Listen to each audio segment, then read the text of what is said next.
the man known to history as Ludwig van Beethoven was most likely born on the 16th of December 1770 in the city of Bonn in Germany. There is no record of his birth, but he was baptized on the 17th of December, and the custom at the time in Germany was for newborns to be baptized the day after they were born. His father, Johann van Beethoven, was a singer at the court of Maximilian Friedrich, the Archbishop-Elector of Cologne.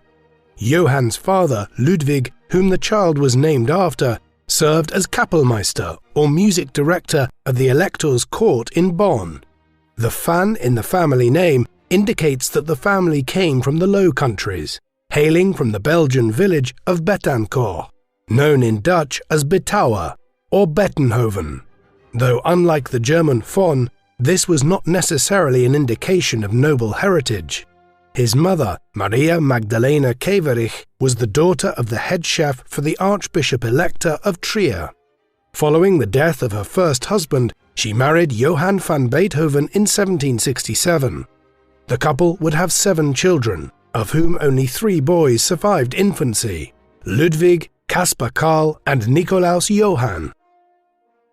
Beethoven's native Archbishop-Electorate of Cologne was one of over 300 states of the Holy Roman Empire, the medieval political entity that claimed political authority over much of Germany. As his title indicates, the Archbishop-Elector of Cologne was one of the several imperial princes who had the right to vote for the Holy Roman Emperor. From the 15th century, the emperor was almost always a member of the House of Habsburg, the rulers of Austria, but archbishop-electors such as Maximilian Friedrich exercised considerable political and spiritual authority in their own domains. Politically and culturally, the German people looked for guidance from the imperial court of Vienna, where Empress Maria Theresa ruled alongside her son Joseph II. Though the Habsburgs were traditionally responsible for leading the Catholic Counter-Reformation in Europe, the Austrian Habsburgs of the 18th century introduced reforms that weakened the Catholic Church and expanded religious toleration.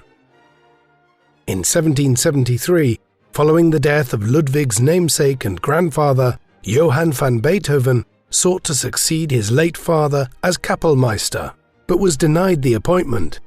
In around 1775, Johann turned his energies to developing the musical talent of his eldest surviving son, teaching him basic musical theory as well as how to play the violin and a range of keyboard instruments. The most popular keyboard instrument at the time was still the harpsichord, in which sound is generated by plucked strings. Over the course of the 18th century, the pianoforte, or piano, became increasingly popular among keyboard players. By hitting the strings with small hammers, the piano allows the player greater control of the volume and duration of the notes. Johann's methods of instruction included beating his son or locking him in the cellar if he made mistakes, an approach which caused the young Beethoven to emotionally detach from his father. Ludwig was also taught by local musicians, including the violinist Franz Anton Ries and Tobias Pfeiffer, an insomniac who frequently forced the child to wake up late at night for keyboard lessons. The brutal instruction notwithstanding, Ludwig soon exhibited great promise as an instrumentalist, developing a talent for improvisation that irritated his unimaginative father. On the 26th of March 1778, Ludwig performed in public for the first time, giving a recital in Cologne at the age of 7, though the posters advertising the concert claimed he was only 6. Johann hoped that his son might follow the example of Wolfgang Amadeus Mozart, who impressed Maria Theresa in Vienna as a 6-year-old prodigy in 1762. But Ludwig's performance on this occasion drew little attention. At around this time, Ludwig started his schooling, where he learned Latin and French. While he struggled with numbers and letters, he continued to show promise as a musician, learning to write music at around the age of 10. Given his musical promise and the expectation he would follow in the footsteps of his father and grandfather and become a court musician for the Archbishop-Elector, in late 1781, Ludwig's education was entrusted to Christian Gottlob Nefer, Maximilian Friedrich's court organist. Nefer had studied music in Leipzig, where the great Baroque composer Johann Sebastian Bach had spent his final years before his death in 1750. In addition to introducing Beethoven to Bach's well-tempered clavier, already a popular source of instruction for young musicians, Nefer further enhanced Beethoven's understanding of songs and choral music. By June 1782, the 11-year-old Beethoven was deputizing for his tutor on the organ at the court chapel, and later that year his first published composition appeared, a set of 9 piano variations to a march by the late Ernst Christoph Dressler, written under Nefer's guidance. In March 1783, Nefer wrote an article in a music magazine that suggested that Beethoven's talent could rival that of Mozart, who was then establishing himself in Vienna, where Joseph II had been sole ruler since his mother's death in 1780. In October 1783, Ludwig accompanied his mother, Maria Magdalena, to the Netherlands, where he gave several concerts. On the 23rd of November, a few weeks shy of his 13th birthday, Beethoven was given 63 florins after performing at a royal concert in The Hague, his first paid engagement. After his return to Bonn, having dedicated a set of 3 piano sonatas to the Archbishop-Elector in 1783, Beethoven was formally appointed assistant court organist in February 1784 and paid an allowance, enabling him to support his family at a time when his father was descending into alcoholism. In April 1784, Maximilian Friedrich died at the age of 76. His successor as Archbishop-Elector was the 27-year-old Maximilian Franz, younger brother to Holy Roman Emperor Joseph II. Despite his imperial brother's later patronage of Mozart, Maximilian Franz sought to cut back on court entertainment. As part of the changes to the court chapel, Beethoven was promoted to organist with 150 florins, while Nefer had his salary cut in half to 200 florins.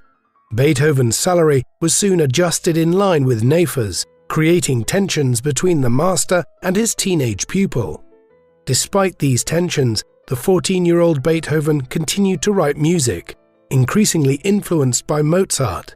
With the court orchestra of some 30 players at his disposal, he began experimenting with instrumentation, working out how the different sections of the orchestra fitted together.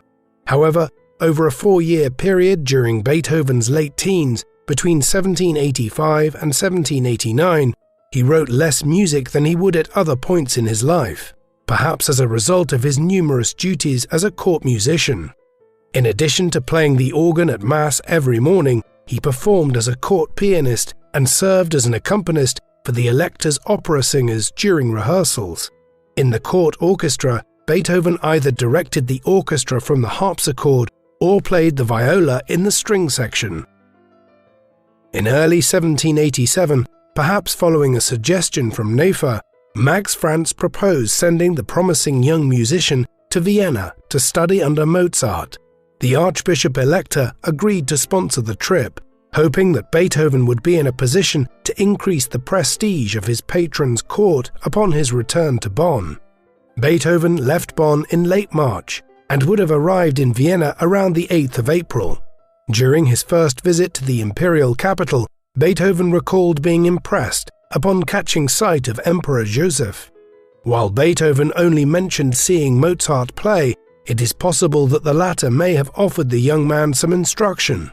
However, after less than 2 weeks in Vienna, Beethoven received the alarming news that his mother was seriously ill and was forced to return home.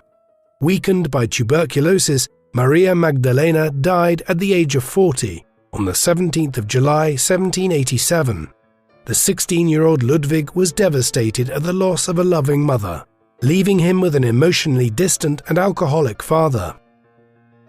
His depression was tempered by frequent visits to Helena von Breuning, a wealthy widow who employed him to tutor her 4 children in music, while Madame von Breuning took the role of a substitute mother.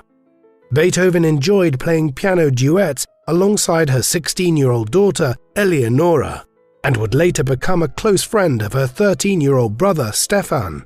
In addition to emotional support from members of the family, Beethoven received an informal education in German literature, history, geography, and science from the Breunings and their high society guests.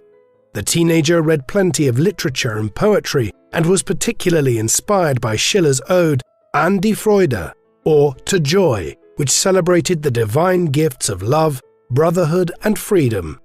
One member of the Breuning circle was Franz Gerhard Wegeler, a science student at the University of Bonn. Through Wegeler's efforts, Ludwig managed to enroll at the university as a part-time student of philosophy. Beethoven's duties as a court musician increased after a new court opera company was formed in January 1789. Later that year, Beethoven was finally granted his raise when his drunkard father was pensioned off with half of his salary of 400 florins. The remaining 200 was given to Ludwig, who effectively assumed responsibility for his father and his two younger brothers. As Beethoven turned 19 in December 1789, he had just lived through one of the most consequential years in European history. For several years, King Louis XVI of France had been struggling to replenish the empty French state coffers, caused partly by his decision to support the United States of America's successful struggle for independence against the British Empire.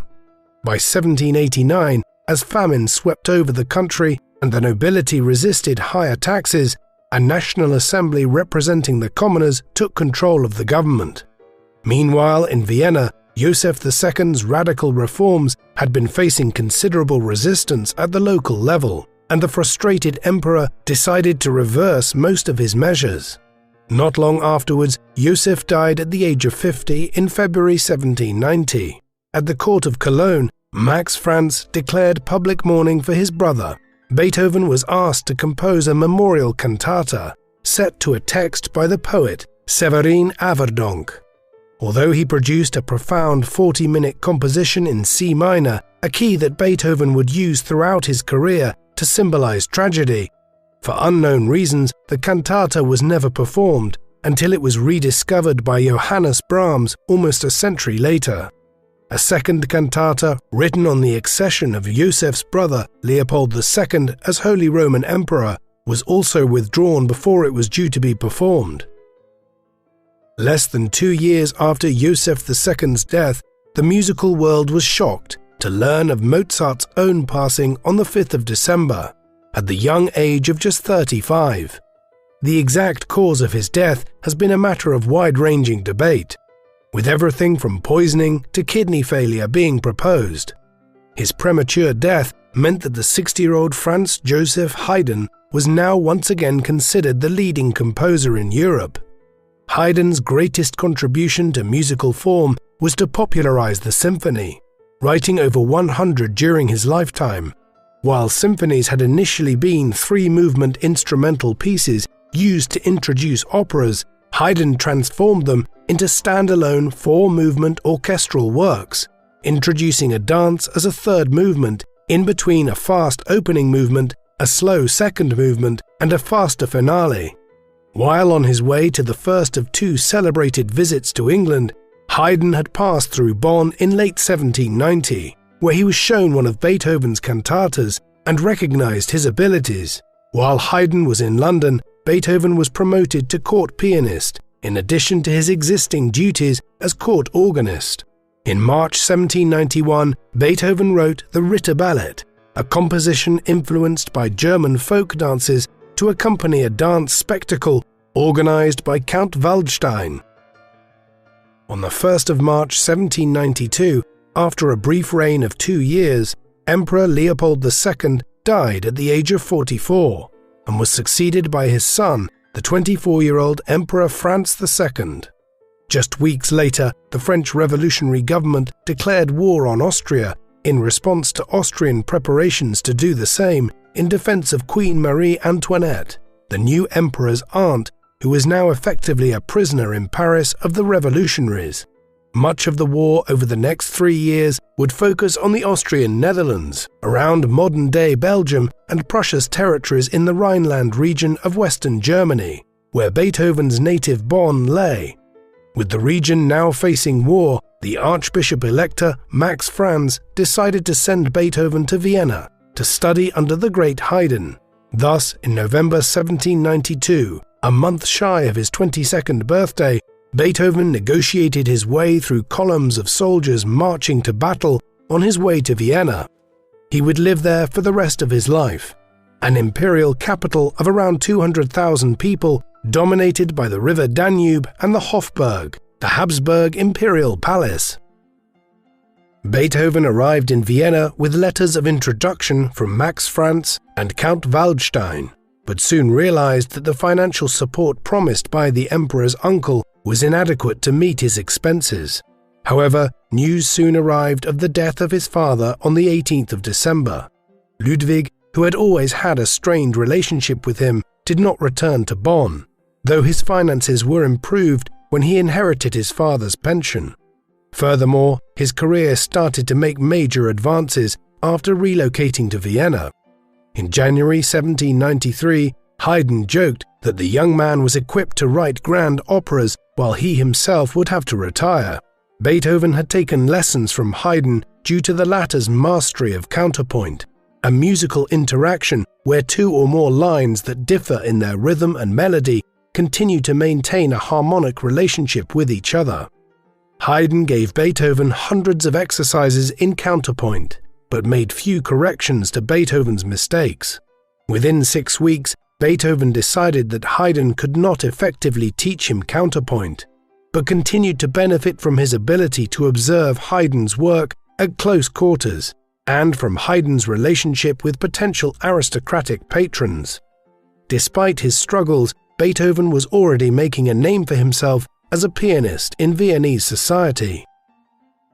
Among the influential individuals who took an interest in Beethoven's career at this time was Baron Gottfried von Swieten, the director of the Imperial Library and a patron of Mozart and Haydn, who dabbled in composition himself.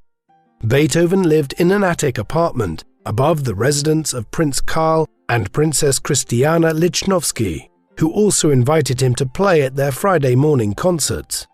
Prince Karl introduced the young musician to his brother Count Moritz, who would become a close friend. Other influential figures who would become important patrons were Joseph Franz Maximilian, Prince Lobkowitz, and Count Andrei Kirillovich Razumovsky, an amateur violinist who was appointed Russian ambassador to the Habsburg court in 1792 by Empress Catherine the Great. The young and ambitious Beethoven was not entirely amused by constant requests from his aristocratic admirers to improvise on the piano, but knew that he had to do so in order to make a living, especially as it was not clear how much longer the Archbishop-Electorate of Cologne would survive before the arrival of a French army, a development which would preclude the possibility of returning home to Bonn. In France, both King Louis XVI and Queen Marie Antoinette were executed by the revolutionary government in the course of 1793, a French Republic having been declared months earlier. Britain and the Dutch Republic now joined the war against France. Nevertheless, the armies of the revolution continued to see success on multiple fronts. Despite the worsening wartime conditions, Beethoven continued to work, publishing a set of violin variations to an aria from Mozart's Marriage of Figaro dedicated to his childhood friend Eleonora von Breuning. During his first year in Vienna, he also worked on a piano concerto in B-flat major, which once completed would be his Piano Concerto No. 2. Haydn sent several of these compositions to Max Franz in Bonn, requesting an additional 500 florins, having already lent Beethoven an identical sum out of his own pocket. In his reply, the Elector claimed that most of the compositions in question had already been performed in Bonn, refused to increase Beethoven's allowance, and indicated that he might recall the composer to Bonn. This incident, combined with Haydn's departure for London for a second tour in 1794, saw Beethoven begin to study under Johann Georg Albrechtsberger, the Kapellmeister of St. Stephen's Cathedral in the center of Vienna.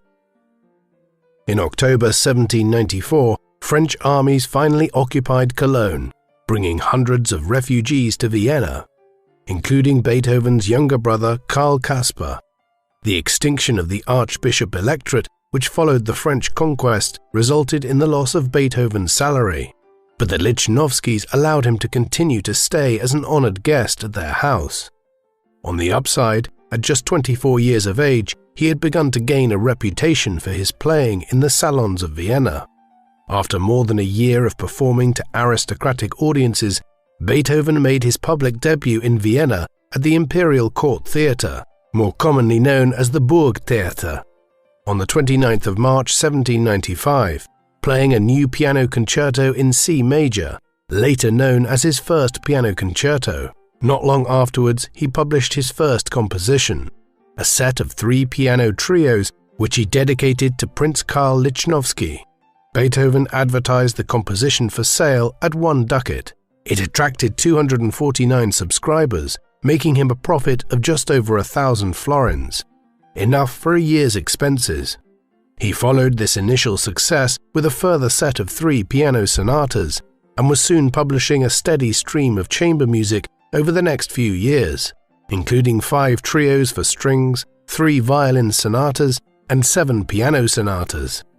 His stature as a pianist also continued to grow, and in 1796 he embarked on a tour of Bohemia and the German states of Saxony and Prussia.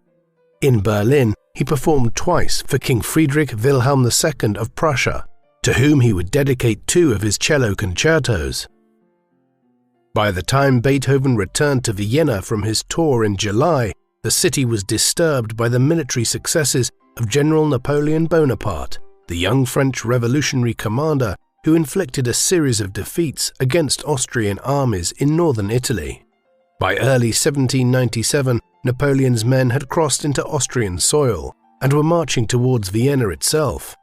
During this anxious period, Haydn composed the Kaiserhymne in praise of Emperor Franz, which would become the national anthem of the Austrian Empire before being appropriated by Germany as the Deutschlandlied. In April 1797, with Napoleon less than 100 miles from Vienna, the city guard was mobilized and Beethoven composed a war song entitled Ein großes deutsches Volk, a great German nation. But a preliminary peace signed at Leoben on the 18th of April meant that the song was never performed. The following March, Viennese society was awestruck by a grand oratorio by Haydn, The Creation, who demonstrated he could still write magnificent music in his late 60s.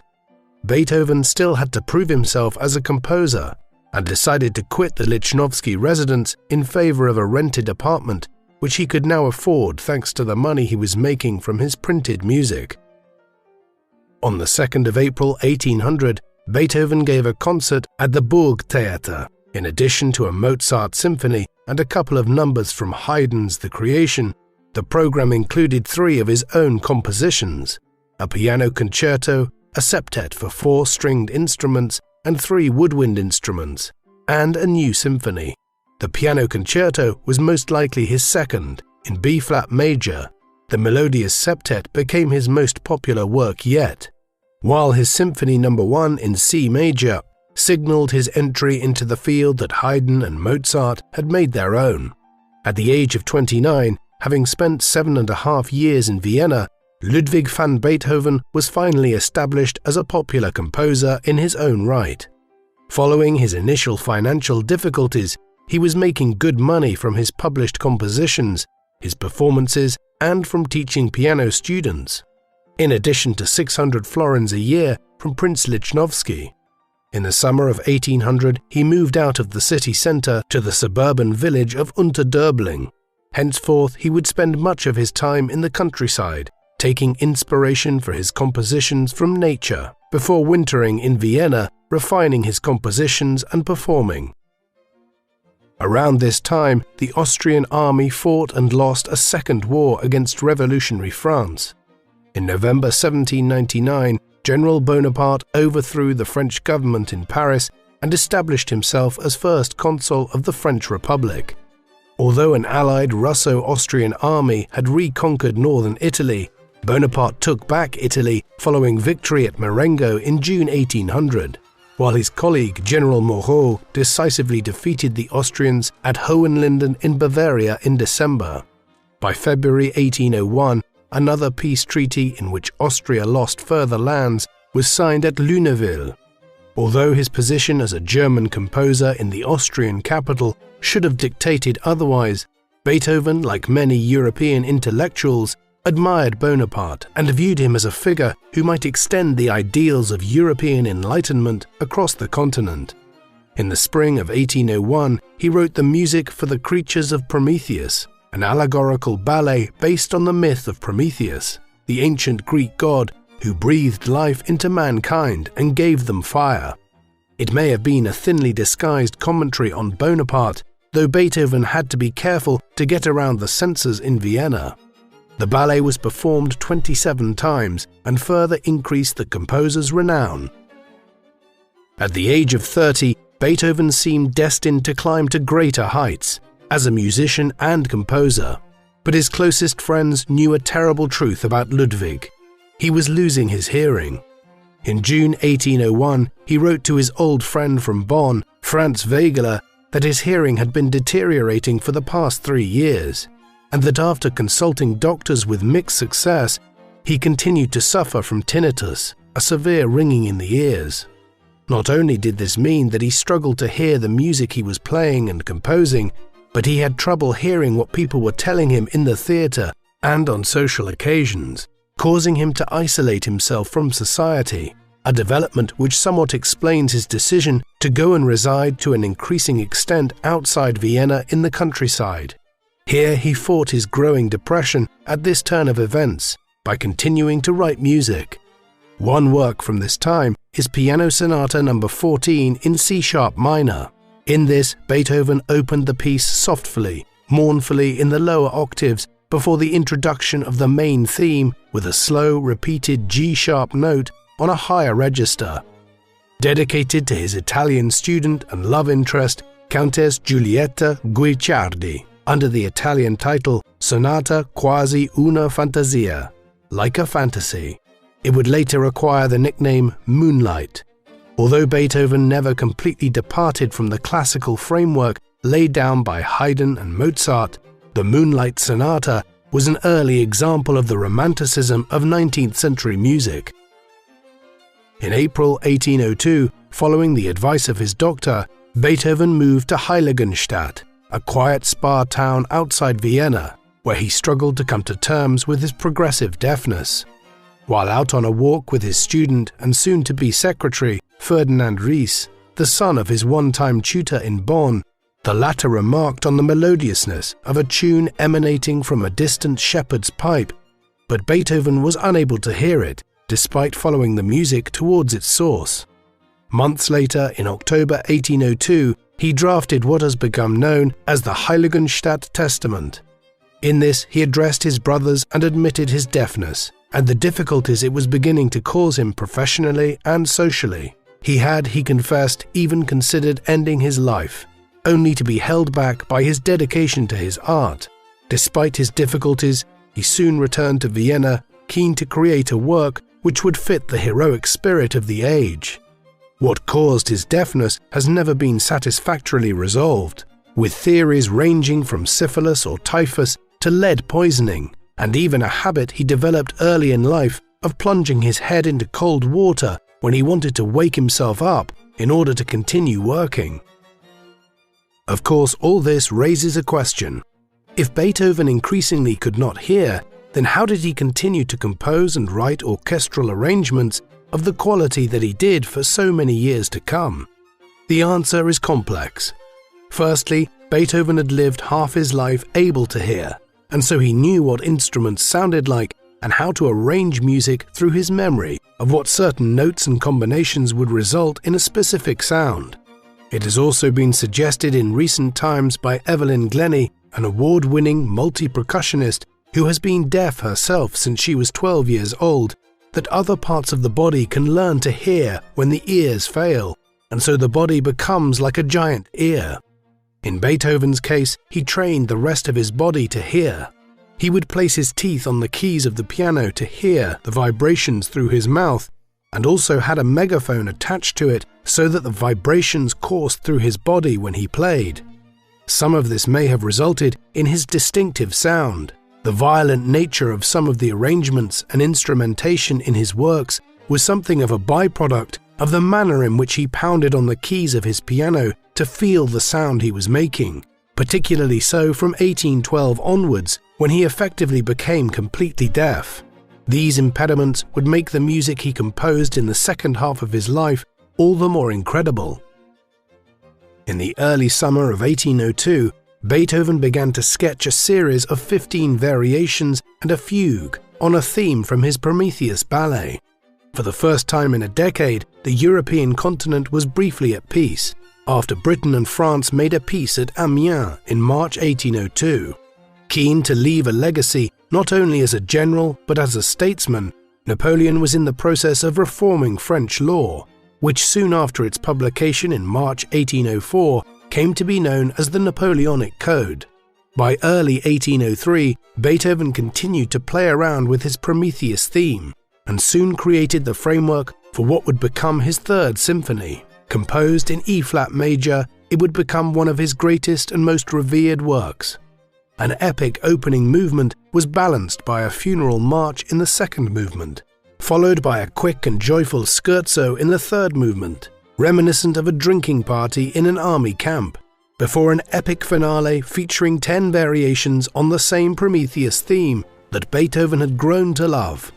Destined to be grander and longer than any of Mozart or Haydn's symphonies, Beethoven named his work in progress Bonaparte.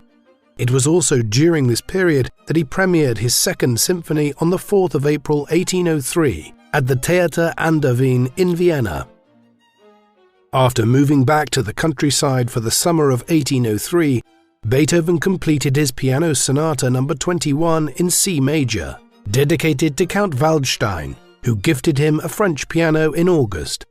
He continued to work on his Bonaparte Symphony, playing extracts on the piano in the presence of his students. By June 1804, he was able to present it to Prince Lobkowitz's orchestra for a first rehearsal. The first movement opened with 2 powerful E-flat major chords before the cellos take up the theme in an energetic exposition which introduced a level of harmonic and rhythmic complexity that confused the orchestra and forced them to start again. Shortly before the recapitulation of the main theme, Beethoven intended for a horn to introduce the theme while the strings finished the development. Standing next to Beethoven, Ries assumed the horn had come in too early and shouted, "That damned horn player, can't he count?" According to Ries, Beethoven did not forgive him for a long time for unintentionally slandering his orchestral arrangement.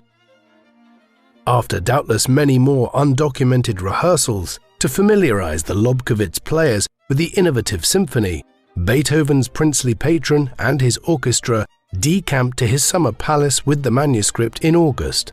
By the time Beethoven returned to Vienna in late 1804, his emotional energies were diverted to the romantic pursuit of his recently widowed student, Countess Josephine von Brunswick, writing her a series of love letters in early 1805. At around this time, he wrote his Piano Sonata No. 23 in F minor, the tempestuous Appassionata Sonata, which he considered his finest of the genre. When Josephine rejected him, Beethoven turned to an opera he was writing, based on Jean-Nicolas Bruey's play Leonore, set to a German libretto by Josef Sonnleitner of the Burgtheater. The plot was inspired by a real-life tale of a young aristocratic woman who disguised herself as a boy to free her husband from prison during the French Revolution. Having been spurned by his latest and most passionate love interest, Beethoven feared that the subject matter of the fidelity of married love was one that he would never achieve. It would prove to be the case. He never married. In December 1804, First Consul Bonaparte crowned himself Emperor of the French at the Cathedral of Notre Dame in Paris, in what to many people seemed like a betrayal of the principles of the French Revolution. It was around this time that Beethoven furiously scratched out the name of Bonaparte from the title page of his Third Symphony, which premiered in public on the 7th of April 1805. After rededicating the symphony to Lobkowitz for 400 florins, Beethoven retitled the symphony Eroica, or Heroic, subtitled Composed to Celebrate the Memory of a Great Man.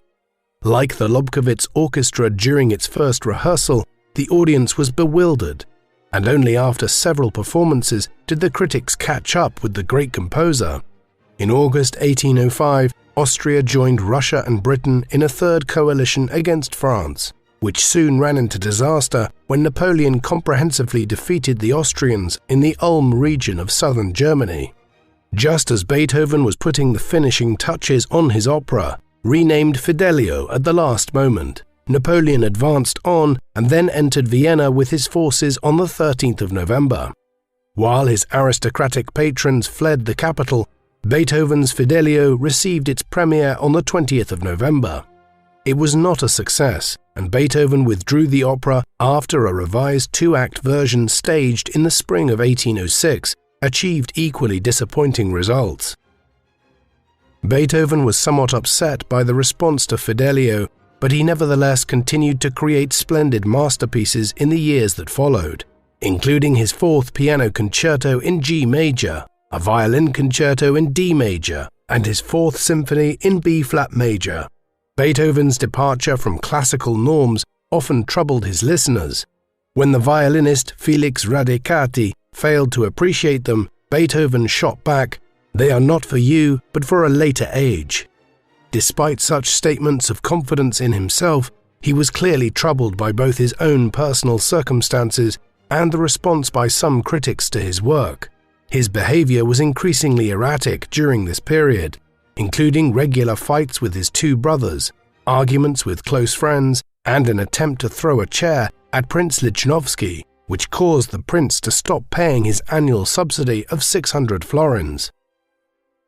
Over the course of 1807, Beethoven composed some of his most famous pieces, including 2 symphonies and a 5th and final piano concerto.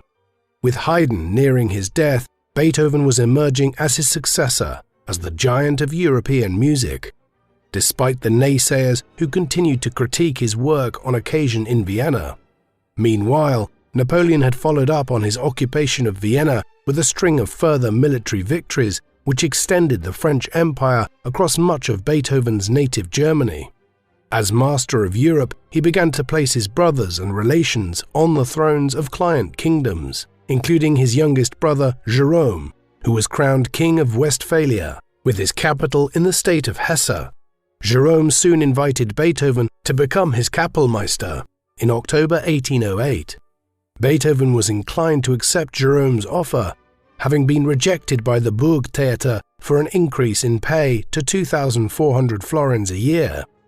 He was further motivated by the sense that Vienna did not appreciate his genius, a feeling which was compounded when a major concert of his in Vienna on the 22nd of December 1808 at the Theater an der Wien did not live up to his exacting standards. This was despite it being the occasion of the premiere of his 5th symphony, with its 4-note opening motif consisting of 3 short Gs followed by a long E, one of the most recognizable motifs in musical history. On the 7th of January 1809, Beethoven accepted the offer to become Kapellmeister at Jerome's court in Westphalia. However, he did not take up the position, and instead used it as leverage to improve his financial position in Austria. Austrian society was preparing for another war against Napoleon, but 3 aristocratic benefactors were sufficiently alarmed by the thought of Beethoven leaving to offer him 4,000 florins a year to stay in the Habsburg Empire. Among the 3 men was Archduke Rudolf, the youngest brother of Emperor Franz, who had been studying piano with Beethoven for over a year. In April 1809, with Napoleon's armies once again at the gates of Vienna in a fresh war, Beethoven completed his 5th piano concerto in E-flat major. Dedicated to Archduke Rudolf, the militaristic composition would later be called the Emperor Concerto, more likely inspired by Napoleon than the unimaginative Franz. On the 4th of May, as Rudolf was obliged to evacuate the capital, Beethoven completed his Piano Sonata No. 26, commonly known as Les Adieux, or Farewell. At the end of the month, with Vienna yet again under French occupation, Franz Joseph Haydn died at the age of 77. Several days before Haydn's death, the Austrian army under the emperor's brother Archduke Charles prevented Napoleon from crossing the Danube at the Battle of Aspern-Essling on the Great Plain to the northeast of Vienna, fueling hopes in the city that Napoleon might be expelled soon. However, Napoleon won the close-fought rematch on the same ground at Wagram in July, leading to a peace treaty sealed by the marriage of Napoleon and Archduchess Marie-Louise, the teenage daughter of the Austrian emperor. The second French occupation of Vienna in the space of 4 years left behind a devastated economy, and Beethoven's 4,000 florins a year was at risk. Although he managed to write an overture for Wolfgang Goethe's play Egmont, performed in June 1810, Beethoven's creative energies appear to have ebbed. The previous winter, the 40-year-old musician attempted to woo his 18-year-old student, Teresa Malfatti, for whom he may have dedicated his Bagatelle No. 25, later known as Für Elisa. It has since become one of his most popular works. In March 1811, Beethoven completed his Piano Trio No. 7, a work similar in vein to the Emperor Concerto, and dedicated to Archduke Rudolph. While Rudolph continued to pay his share of Beethoven's annuity, the other two members of the syndicate, Princes Lobkowitz and Kinsky, were slow making payments, with the former rumoured to be on the verge of bankruptcy. In the summer of 1812, Beethoven completed his 7th Symphony in A major, an expansive work of a martial quality, followed by his 8th Symphony in F major, a much shorter and joyful piece distinguished by an unusually long final movement. Beethoven travelled to the spa town of Teplitz in Bohemia to be close to Antonia Brentano, an Austrian patroness of the arts who he had known for some time and had developed affections for, but who was already married. Upon his arrival at Teplitz, he wrote an impassioned letter to his immortal beloved, whose identity remained a mystery until Beethoven's biographer, Maynard Solomon, identified her as Antonia in the 1970s. Despite Beethoven's desire to remain with Antonia, who reciprocated his love emotionally, if not physically, she would soon return to Frankfurt with her husband. By the time of his parting with Antonia, Beethoven was 42 years old. During the past decade, he had written some of his grandest and best-known compositions, including the Eroica, the 5th Symphony, the Pastoral, the Emperor Concerto, and the Appassionata and Kreutzer sonatas. As he entered middle age, he began to transition to a more introverted style. In Teplitz, he met one of the giants of European culture of the day, Johann Wolfgang von Goethe, the author of Faust, on several occasions. But despite positive first impressions, the writer considered the composer too depressive, while the composer felt that the writer was more interested in discussing the latest political developments in the aristocratic milieu. Napoleon had just invaded Russia with over 500,000 men in late June, and for once Austria was an ally. While the Austrian contingent saw relatively little action on the southern front, Napoleon was drawn deep into the Russian heartland, occupying Moscow in September before being forced into an infamous winter retreat. With his reputation of invincibility shattered, Napoleon's Austrian and Prussian allies prepared to switch sides in 1813. In addition to the departure of his immortal beloved, Beethoven was also having his fair share of personal troubles. He unsuccessfully sought to prevent his brother Nikolaus Johann's marriage to a woman with an illegitimate child, while his patron Prince Kinsky died in November after falling from his horse, prompting Beethoven to sue the bereaved widow for the continued payment of his subsidy. With his older brother Caspar ill from tuberculosis, Beethoven persuaded him to transfer the legal guardianship of his 6-year-old son, Karl, upon his death. In the summer of 1813, Vienna heard the news of the Duke of Wellington's victory over Napoleon's brother, King Joseph of Spain, at the Battle of Vittoria on the 21st of June. Beethoven was invited to write a battle symphony, mixing British and French patriotic songs with the sound of cannon fire and musketry. Although eviscerated by modern-day critics as one of his worst-ever compositions, Wellington's victory was enthusiastically received upon its premiere alongside the Seventh Symphony at a charity concert on the 8th of December 1813, a few weeks after Napoleon had been defeated at the climactic Battle of Leipzig in eastern Germany, liberating Germany from French rule. Fueled by the sense of optimism around him, in 1814 Beethoven was persuaded to revive his opera Fidelio, working with court librettist Georg Friedrich Treitschke to revise it. On the 11th of April, he was at the piano to premiere the Archduke Trio, but his hearing had deteriorated to the extent that he struggled to control his tone and soon chose to stop playing in public. When the third version of Fidelio was staged on the 23rd of May, it was received with greater acclaim than its predecessors. This success, on top of his many others over the years, ensured that when Europe's rulers and statesmen converged on Vienna in the autumn of 1814 for a congress which would reshape Europe politically after a decade and a half of Napoleonic domination, Beethoven was in major demand. He wrote a cantata entitled Der glorreiche Augenblick, the glorious moment, to celebrate the Congress, which was performed before a distinguished audience including Tsar Alexander I of Russia and King Friedrich Wilhelm III of Prussia on the 29th of November 1814. 4 weeks later, a semi-disaster occurred.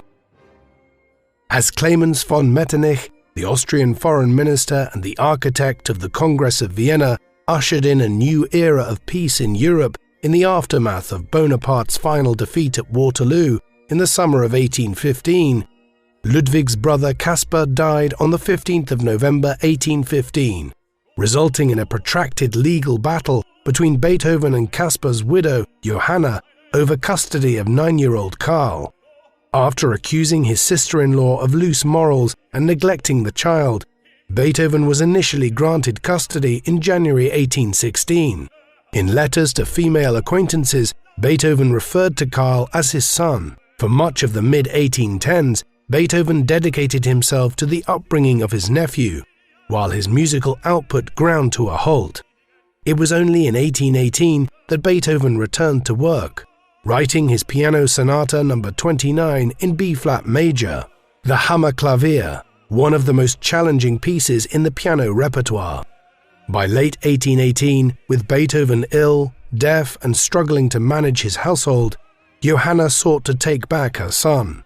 During another round of litigation at the end of the year, Karl ran away to his mother on the 3rd of December, to the despair of his uncle.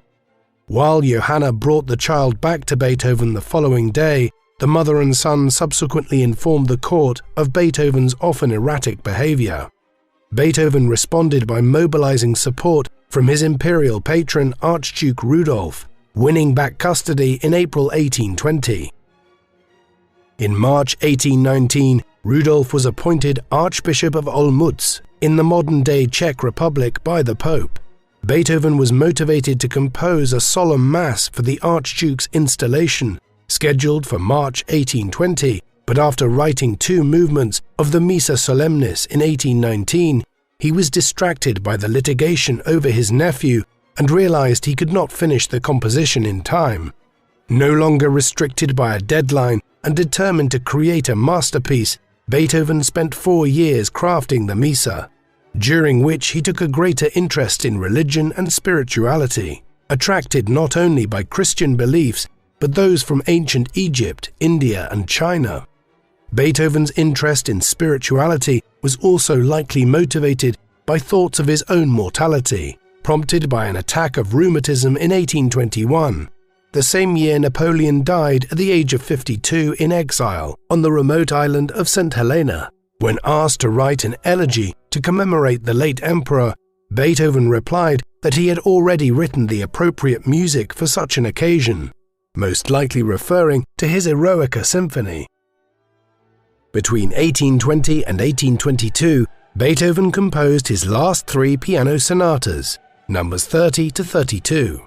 In early 1823, he finished writing his 33 Diabelli variations on a waltz theme written by Viennese music publisher Antonio Diabelli. Diabelli had asked 50 composers to write 1 variation each to his theme as part of a charitable project. and though Beethoven initially refused to get involved, he soon appreciated that the theme had significant potential, forming the basis for his longest piano composition. Upon its publication as Beethoven's Opus 120, it is the only one of Beethoven's works publicly dedicated to Antonia Brentano, a woman who amongst Beethoven's many love interests seems to have been his truest love. With the variations out of the way, Beethoven put the finishing touches to his Missa Solemnis, but with the Mass to solemnize Rudolph's consecration already having been celebrated, it was not until January 1825 that Beethoven sent the manuscript to Schotz in Mainz for publication. The Missa Solemnis received its premiere in the Russian capital of St. Petersburg on the 7th of April 1824, at a concert organized by Prince Nikolai Golitsyn, an amateur cellist and Beethoven admirer. In November 1822, Golitsyn commissioned 3 string quartets from Beethoven, promising to pay any sum for them, a clear indication of the international standing of the composer in his twilight year. In the meantime, his former secretary Ferdinand Ries informed him that the London Philharmonic Society had offered him £50 for a new symphony. As early as 1815, Beethoven had been coming up with short musical snippets that would eventually find their way into his 9th symphony. By the spring of 1824, the symphony was ready for its premiere. On the 7th of May 1824, Beethoven stood on the podium, beating time alongside conductor Michael Umlauf. The orchestra began with a low buzzing drone, interpreted by broken fifths on the higher strings, as if players were still tuning up. The hum gradually increased in volume until the full orchestra introduced a theme that Beethoven first jotted down in 1817. In the chorale finale, Beethoven fulfilled his teenage ambition to set Schiller's Ode to Joy to music. Written for 4 soloists and a choir, accompanied by the orchestra, Beethoven's Ode to Joy begins with an instruction to friends to cast away the gloom in favor of an uplifting melody that is known throughout the world as a celebration of humanity. By the end of the performance, Beethoven, almost completely deaf, was unaware of the thunderous applause that greeted his new composition. The alto, Carolina Unger, tapped him on the shoulder and made him turn to face the enthusiastic crowd.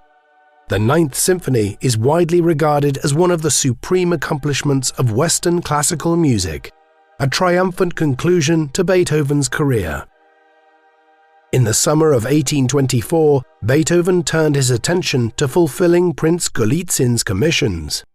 Despite failing health, over the next 2 years, he produced 3 quartets dedicated to the Russian prince, number 12 in E-flat major, number 13 in B-flat major, and number 15 in A minor.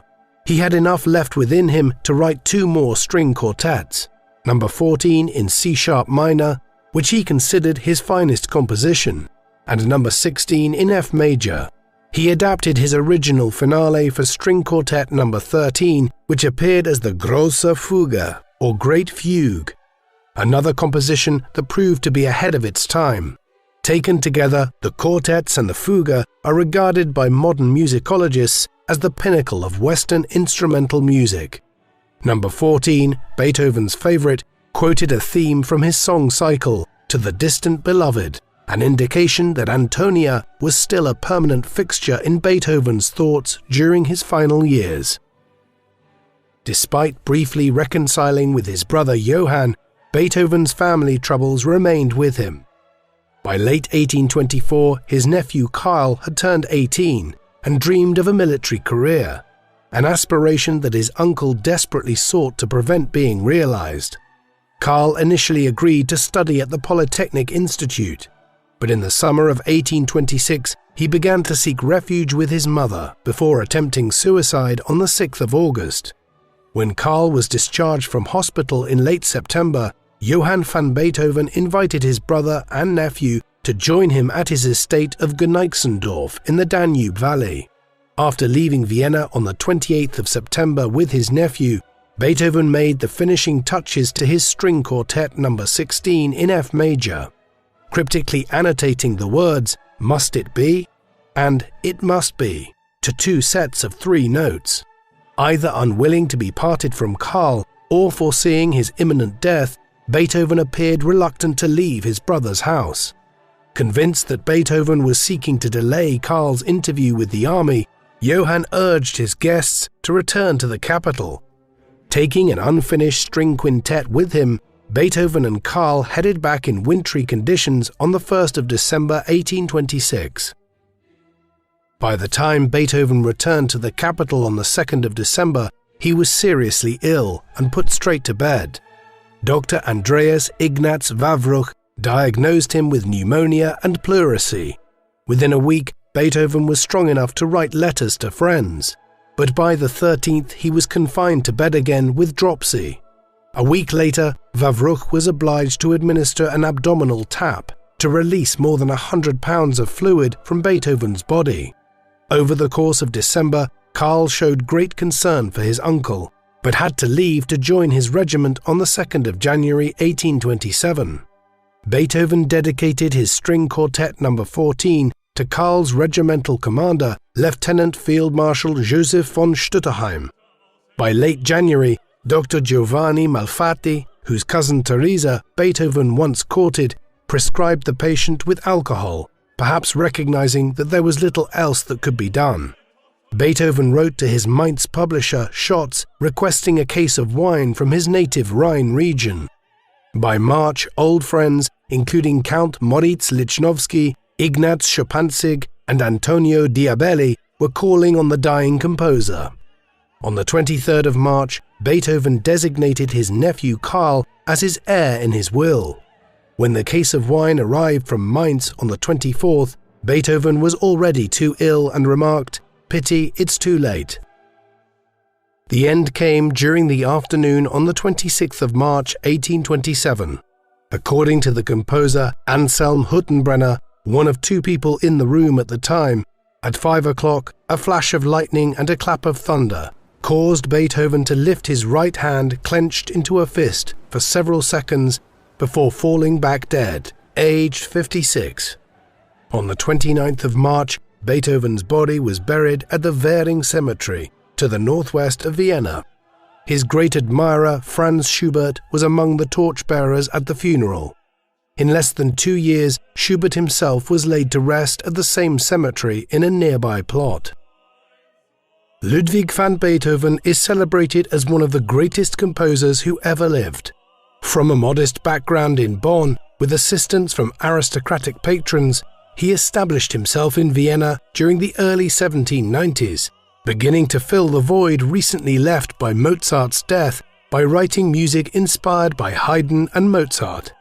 A piano virtuoso, he delighted the salons of Vienna with his improvisation skills, and from the 1800s onwards composed some of the most revered orchestral music in the Western tradition, notably the Grosse Fugue, the Fidelio, and his 3rd and 5th symphonies.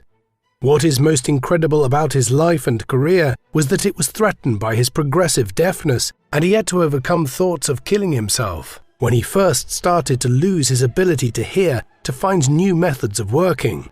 Despite these triumphs, Beethoven was romantically unfulfilled and prone to anger, causing him to channel his fury into works such as the Appassionata Sonata. The turmoil of his personal life was compounded by a prolonged custody struggle over his nephew Karl that distracted him from his work for several years in the mid-1810s. Nevertheless, during his final decade, Beethoven was able to write some of his most ambitious compositions, including the Missa Solemnis, the 9th Symphony, and its Ode to Joy finale, demonstrating that he was at the peak of his powers before illness carried him away at a still relatively young age. Many people consider him to be the greatest composer of Western classical music to have ever lived. What do you think of Ludwig van Beethoven? Was he the greatest composer in the history of Western classical music, particularly so given the personal adversity he had to overcome? Or should he share that title with others, like his near contemporary Mozart? Please let us know in the comment section. And in the meantime, thank you very much for watching.